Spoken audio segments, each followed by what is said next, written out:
It is the year 1914. After 67 days on a voyage, our protagonist, a young Englishman, has arrived at a secluded island in the South Atlantic to serve as a weather observer for a year. They touch down and the entire crew assists the Englishman in moving his belongings to the cabin where he would be residing. He observes that there are no birds in the area, and the captain informs him that no weather authority is present to greet them. The captain believes it is unsafe as the area looks deserted and the cabin appears to have been abandoned a long time ago. The Englishman wants to stay, despite the captain's opinion that he shouldn't, so the captain assists the Englishman in exploring the region, even though it is not his responsibility. They discover a fountain with the words, "Gruner owns this fountain," engraved on the rocks. They also find a lighthouse they had spotted from a distance. After sending his men back to the boat, the captain proceeds with the Englishman by himself. The duo enter inside the lighthouse, which is crudely reinforced, and they discover an elderly man sleeping. This is Gruner, who murmurs something about returning to the lake before getting out of bed. When the captain questions him about Alder Vigeland, the former weather observer, whom he should be bringing back with him, Gruner responds that he died of typhus and that he simply vanished one day without ever being seen again. The two men go since Gruner isn't helpful. The captain attempts to give the Englishman his pistol before he leaves for his boat, however the Englishman declines. After bidding farewell, the Englishman heads to his cabin to begin cleaning and preparing his meteorological equipment. He discovers his predecessor's journal on the desk drawer and decides to take a spin. In it, he finds that in addition to the standard comments on the island's flora and fauna, the first few pages have a portrait of a lady wearing a bridal gown with the words, "Mrs. Vigeland," and "Love, Love, Love" written on the back, indicating that she was his predecessor's wife. However, things quickly become peculiar. There are pictures and writings of strange water creatures that attack people, along with the menacing statement that Darwin was wrong. The following day outside on the beach, the Englishman discovers rings of rocks with shells on the sand. The forms are too precise to be the result of the elements acting by chance. That night, he hears growls and knocks against the wood wall outside his cabin. As he approaches the door gently, a monster's paw like the illustrations he saw in the journal appears beneath it. He dashes into the basement and shuts the door, still hearing more of them climbing around the cabin. He uses a hole in the wood to spy what's happening above, then uses a knife to poke out the eyes of the creature staring at him. However, because they are still outside, the Englishman fastens the door handle to the staircase and chooses to spend the night in the basement. When he emerges the next morning, he finds the blood on the floor of the home and some odd footprints on the sand. He runs to the lighthouse, but this time he can't open the door. After a few calls for Gruner, the elderly man eventually opens a window and hurls water at him. When the Englishman tries to enter, the man refuses and tells him that he should have stayed on the boat. Next, the Englishman is preparing the house for another potential assault. He covers the cottage with books and applies lamp oil. He also reinforced the windows. Then loads a weapon he finds amongst his crate and closes the door. Soon later, the monsters show up and begin jumping on the door and windows, gradually demolishing the reinforcements that had been put there earlier. At first, the Englishman is able to fire a few, but there are too many. In order to scare the monsters away, he lights a torch and tosses it onto the circle of paper around the home. However, he is unable to control the flames. The man is forced to flee after the cabin catches fire, burning his hand in the process. Luckily, it begins to rain as he spends the night behind beach rocks. He arrived the following morning to see the cabin in ruins. He grabs the weapon, wraps his injured hand in a handkerchief, and slips around to follow Gruner to the fountain. However, he is ambushed by a sea creature wearing a sweater, similar to the ones in the journal he found earlier. Gruner discovers them at that moment and points his gun at the Englishman, who is pointing his own gun at the creature. As the Englishman persists, it forces Gruner to down his weapon. Gruner is forced to make a truce and calls the Englishman friend. After the Englishman informs him about the many supplies he must share, Gruner emphasizes that the creature is harmless. He shows this by calling her over as if she were a dog. Gruner eventually consents to let him remain with him in the lighthouse. The both of them head out to the damaged cabin and start by gathering as many supplies as they can.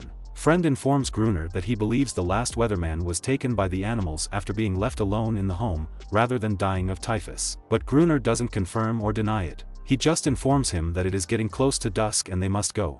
Next, it is shown that the creature's saliva has the ability to heal as she helps Friend with his burnt hand injury. He has been sleeping for almost 2 days, according to Gruner, who enters the lighthouse at that point. They walk upstairs and discuss the thing while counting the ammunition they have at their disposal. Gruner can just boss her about, he can't actually communicate with her. And acclaimed that, no matter how nasty her master is, she will always come back to him, just like a dog. As he discusses the hypothesis of solitary marine animals that developed in their own manner to survive, Friend observes her in awe. This speech bothers Gruner, so he interrupts him to lead him to the balcony and explain that all light, whether natural or manufactured, is hated by the sea creatures. Friend asks Gruner why he didn't take the boat back to his former life 4 days earlier. Gruner responds that if civilization is so pleasant, why did Friend abandon to come to a deserted island? Here, Gruner controls his own fate, and prefers it here. He may remain if he wants to, Gruner responds, but he'll post a sign for the first boat that passes. Additionally, Gruner says since they are not on a business route, the lighthouse was constructed only to divert funds. The following day, Friend begins writing the days on the wall and becomes used to a cordial relationship with the creature. As night falls, Gruner instructs him to get his gun and leads him to the balcony, where the lighthouse's lights is shining brilliantly and torches have been lit. Armed from head to toe, Gruner tells Friend that the animals are approaching and that the best way to strike is to fire just when they are close, and that eliminating a few of them is sufficient since they will then devour one another. Friend notices that their own creature is making loud noises on the balcony above them, so he inquires if they are being attacked because they wish to save her. When the monsters eventually appear, Gruner immediately launches an attack, but Friend is overwhelmed by dread and retreats inside before passing out. The following morning, a furious Gruner wakes Friend up and informs him that no matter how much food and supplies he provides, he would not put up with any dead weight living with him. So he instructs Friend to make himself useful by getting water. However, when Friend gets back to the lighthouse, he finds that Gruner has been sharing a bed with the monster. Gruner offers Friend one last chance to prove himself in order to keep allowing him to stay inside his lighthouse. And later that evening, he leads him out to the balcony once more, but this time, he locks Friend outside and shuts the door, leaving him to protect and fend off the monsters all by himself. When he opens the door again the following morning, he discovers Friend alive and triumphant despite being covered in blood. The two guys then agree on a daily schedule. Friend earns his stay in the lighthouse by performing menial duties every day, and they protect themselves from beast assaults at night. The Friend recalls that he came to the island in search of calm amid the emptiness, but he has instead discovered torment. He questions why the creatures don't attack every night. In fact, he doesn't see them for 2 whole weeks. He has begun gathering whale bones for carving as part of his regular wood hunting expeditions. The sensation of the creature's chilly skin should be unnerving, and Friend finds it hard to comprehend how Gruner can assault these monsters so frequently and sleep with one of them at the same time. However, he also ends up becoming close with the creature and giving her a name, Anaris. The two guys forget to switch on the lights one night because they are so focused on playing chess. When the monsters strike, they nearly overwhelm them, but they narrowly escape by locking themselves in the lighthouse, though Gruner's leg is injured in the process. The following morning, Anaris tends to Gruner's wounds and Friend notes that they won't be able to live much longer because they're running out of ammo. Shortly after, a boat materializes in the horizon, so Friend leaves to obtain a flare pistol. However, when he returns with it, Gruner forbids him from shooting, claiming he can defend himself. This is clearly because he doesn't want additional people on the island. Anaris arrives and growls at him to keep off of Friend, but he attempts to punish her as a result. A few days later, Friend hears Gruner hitting and yelling at Anaris, who then abruptly leaves the lighthouse. After following her outside, Friend carefully walks up to her and shows her the boat he made out of whalebone. After identifying the form, Anaris leads him to a secret in the same island where a deserted boat rests on the sand. Later, he informs Gruner about it, but Gruner already knows that, and he didn't tell Friend because it would be useless. He would either starve to death or be attacked by the beast if he stayed aboard the boat. When asked where the boat came from, Gruner explains that a Portuguese man who fled from a shipwreck and was slain by the monsters had used it. Gruner thinks the explosives being trafficked on the ship was waterlogged. However, Friend believes he can use the diving gear he discovered to locate the submerged dynamite crates, which may aid in the eradication of the beasts. The following day, while mending the boat, Friend hears Anaris singing in the fountain. Gruner becomes envious as he watches Friend remove his shirt and join her in the water. In a clear attempt to get rid of Friend and take Anaris for himself, Gruner later throws the diving gear at Friend and informs him that he has changed his mind and can explore the dynamite together. They board the boat and arrive to the wreckage site. After donning the diving gear, Friend descends down below the surface to locate the dynamite boxes. He attaches them to a hook, which Gruner hauls up onto the boat. As he works on this, he is knocked to the ground by 2 juvenile beasts swimming close by. Friend tugs at the cord 3 times as he slowly runs out of air, signaling for assistance, but Gruner purposefully ignores it. The only option left to Friend is to exit the diving suit and swim back onto the boat. Back at the lighthouse, they open the dynamite boxes to find all damaged except one. The duo bury them in 2 lines outside the lighthouse, one of which is extremely close to the walls.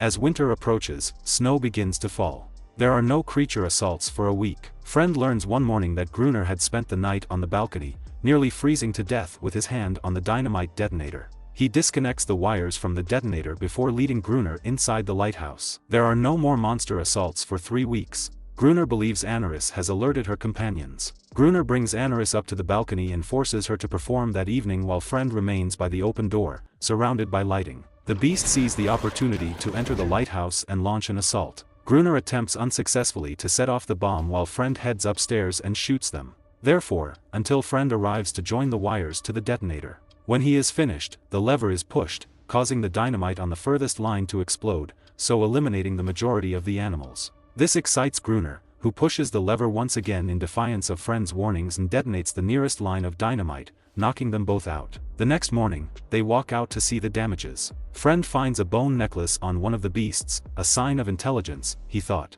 However, the necklace is thrown into the water by Gruner. The two men hear the melancholy noises from Anaris and other creatures, mourning the death of their kin. In addition to explaining how he discovered her as a newborn, sobbing while ensnared in a net, Gruner claims she consistently performs the same thing, sobs a lot but eventually returns. Her friend believes she is in mourning. The next day, Friend spots 2 juvenile marine life while strolling along the shore. In an attempt to be amiable, he sets up a circle of stones on the beach. When he gets back to the lighthouse, Gruner starts reloading their weapons with fictitious ammunition so they may continue to frighten beasts. The next morning, Friend discovers that Gruner has drunk himself to sleep. He discovers the identical photo of the woman he had seen in his cabin inside the card box. This image also has the words, "Love, love, love" printed on the back. Friend then realizes that the previous weatherman hadn't died and that Gruner is a phony name. Gruner, the former weatherman, is insane from loneliness and sorrow. This revelation upsets Friend, who chooses to remove the day count he has been recording on the wall. Friend discovers the circle of stones empty later that day while strolling down the beach. The monsters have taken the small bone boat. Friend spots a kid creature and shows that he is harmless by dropping the torch he is holding in the stone circle and backing away with his hands up. The little creature then comes toward him, and a number of others, including Anaris. However, Gruner shoots a shot from his gun just as the child is ready to hand Friend the bone boat, frightening the animals to retreat back into the water. Gruner tells Anaris to return to the lighthouse but she disobeys. When Gruner learns that Anaris will not come back to him, he rushes back to the lighthouse, muttering things like, "Nobody leaves Gruner." Gruner leaves, in frustration. A shot from Gruner at the lighthouse balcony hits the child in the chest, ending him immediately. Furious, Friend storms back to the lighthouse and assaults Gruner but Gruner overwhelms him. Using his true identity, Friend informs him that Alder Vigeland is not a murderer. "Love, love, love" is repeated by Gruner, who is so moved by these words that he opens the door and leaves the home, surrendering to the monsters. Knowing from the sounds that he has lost Gruner and is now alone, Friend shuts the door. Weeks later, Friend is dozing off on Gruner's former bed, within the lighthouse. They believe Friend is Gruner and are come to replace Friend with the new weatherman. Nevertheless, Friend does not correct them. He even informs them that typhus killed the previous weatherman. As Friend walks out to the balcony and notices many ships in the distance, the officer in charge chastises him for the condition of the room and tells him that they are at war. Anaris runs down the beach and then jumps back into the ocean as the movie ends. If you enjoyed this video, please hit the like button and turn on notifications so you don't miss more videos like this. Thanks for watching.